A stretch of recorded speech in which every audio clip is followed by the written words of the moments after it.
mata ay pinagkako.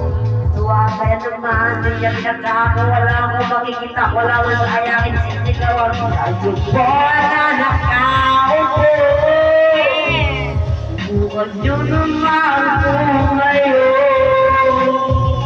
At baka matanaw, at baka matanaw nyo ang tunay na kalagayan ko. Mawalang galit ako sa taong nakaupo. Nangyapunta ka ng bigas namin ay di puno. Ang titinabay namin pinagtabi-tabi niyero sa gabi ay sobrang inang na tumutuno ng yelo. Di kaya bili upang ilagay sa inyong pinapultabi sa lumantang kuring uling-uling. Gamit lang ang pagkato na ay nanandama sa estero. Kanyisip ang kusina o magmo. Ang aming banyo ang aking inay ng may kayamanan. Isang kaldero na gagamit ang pang-akin niya maayos sa pwede. Pero punong-punong pa rin ulang tuyo kasi ng 50 pesos sa magkapay kakasyahin.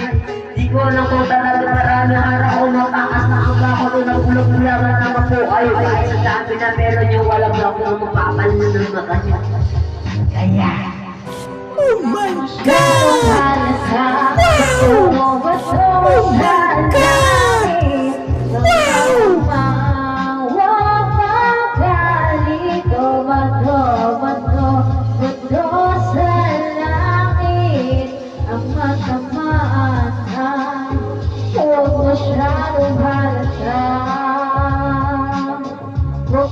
Masyadong halata.